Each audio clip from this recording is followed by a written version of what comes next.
Greg Vincent here and welcome to the show. Today I'm here with Kevin Turner, and Kevin Turner's got realestatetalk.com.au. If you're ever in a situation where you want to get some information about the real estate space, Kevin, you're probably the best interviewer in the country, and you've met up with so many people around this real estate space. Can you just give us probably the number one thing you would say if someone's thinking about selling their place? What would you say is the top tip for them? Top tip, well, obviously agent selection is probably the most critical thing, I think, Greg, and a lot of people don't, they base their decisions on which agent they're going to use on the wrong premise.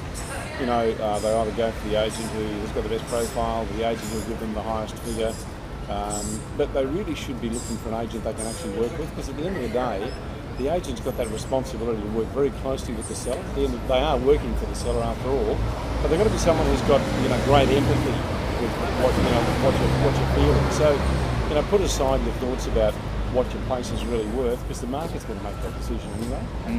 Yeah, and it's interesting because one of the things that a lot of agents go out there and they'll market for a free market opinion, but there's also this second part of it, and I think the fact that whether it's be the agent but there's this free marketing opinion. It's having the expertise and understanding around the marketing and how to use each one of those separate components that people can use now in the market.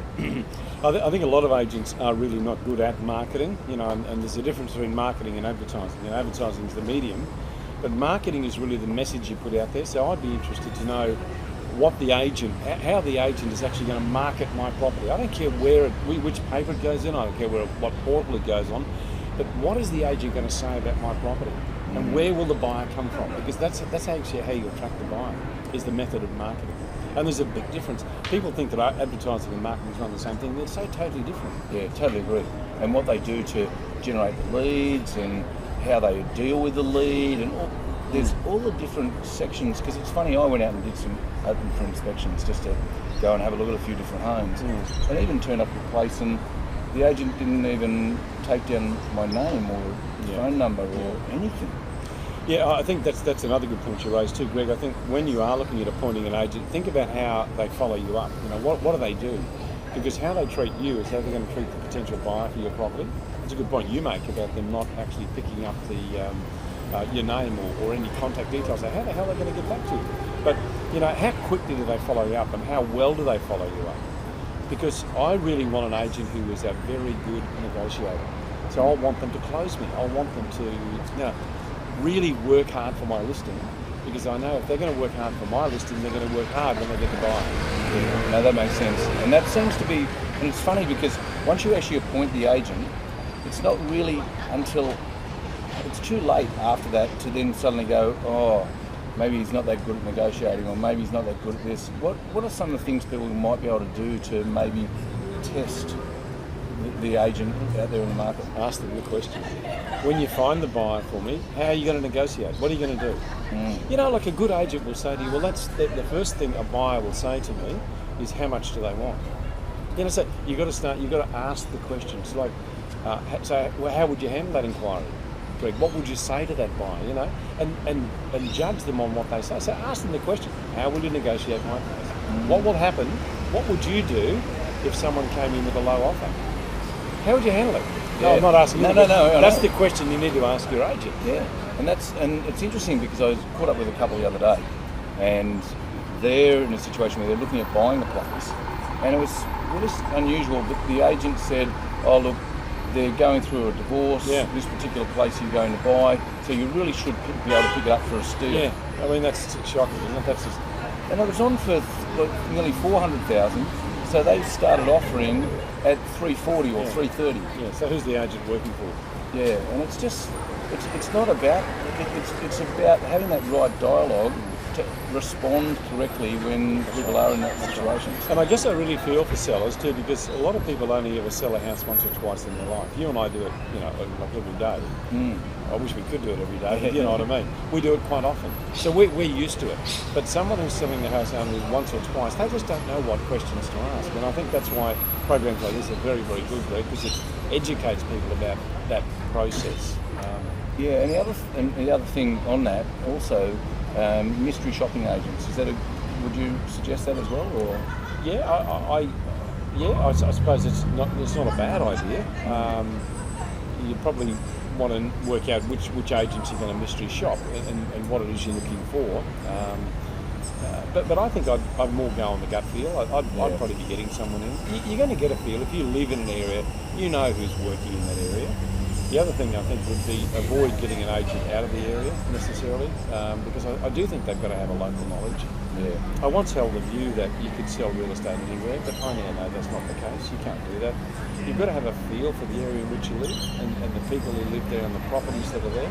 So I think pick a good, strong agent, someone who is empathetic and understands what your needs are. And local. Yeah, definitely local. Yeah.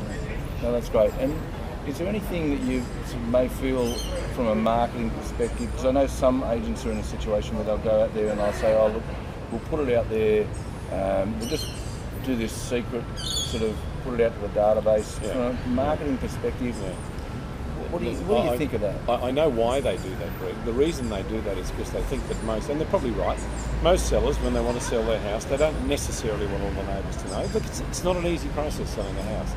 So the last thing you want to do is get a sign put up at the front, very invasive, our place is on the market. What are the neighbours going to think? So most sellers think, oh yeah, well, if you could just market it for me quietly or maybe bring a few people through. If you do that, you're doing yourself the biggest disservice of ever. You need to throw your property open to everyone. See, the moment you put your property on the market, it is no longer your property. Fact of life. You no longer live there. So you've got to take yourself away, you've got to get the emotions out of it, and you've got to give it the best chance to sell. And the best way to do that is expose it. So if the agent's suggesting to you that you can list it quietly or bring a few buyers through, it's rubbish. And it's not the agent to go with. You want an agent who can say, what we need to do is open this up, market it, and get some people through so we can get a bit of a feel about, how your property's going to sit. Yeah, it's funny you say that because when I caught up with Tom Panos, he said the number one mistake people are making is keeping it a secret. Yeah, that's right. You can't sell a secret. No. You cannot sell a secret. And I think if the agent's suggesting that to you, it's the wrong agent. Quite frankly. Yeah, great advice, because it does limit the pool of your buyers and you'll only get the maximum price from that segment of the market. That's right, as well. Exactly. That's right. Oh, look, Kevin, it's been great catching up with you. I don't know, is there any last thoughts you may have that, just some ideas, tips that you think for anyone that may be thinking about putting your place on the market? Go back to what I said earlier, take it easy. Write down the things that you really want to achieve out of the sale, what's important to you. Make sure the agent understands that. There are a number of critical questions that you can actually ask an agent. Ask them, what are they comparing your property to? An agent will have a feeling about what a property's worth, and I think you've got to ask the agent, what do you think my place is worth? A lot of agents are trying to avoid that, but I think at the end of the day, Greg, every agent knows what a property should be worth, or they get a rough idea of it. So I think a good agent will be able to say to you, look, there are several different prices. I wouldn't be afraid about telling the agent what it is I want for the property. Most sellers want more than their place is worth. Most buyers want to pay less than what it's worth. So there'll always be a bit of a problem there. Yeah. Look, I think just be frank, just be open, write down what it is you really want to achieve, and interview as many. I was going to say as many agents as you like, but you shouldn't probably interview any more than 2 or 3. I wouldn't think. Yeah. And as you said, get someone that you feel you can trust. That they're not going to turn around and say, oh look, we've got it on the market. It's on for this and I'll take that, or they're going through a divorce and all that sort of stuff. Yeah. So. Ask them how they handle inquiries. What do you do when buyers come through? What do you say to them? What's your dialogue? Yeah, that's great tips. Well, thanks, Kevin. If you're in a situation where you want to get some more information about the real estate market tips, you catch up with the top trainers, the top people right across the country. You're on 4BC radio and all these different things. It's pretty hard to crystallise it all down into a few minutes, but on the website we've got a lot of information. So that's great. Yeah, so it's realestatetalk.com.au. Kevin Turner, it's great to catch up with you. Good on you, buddy. Thank you.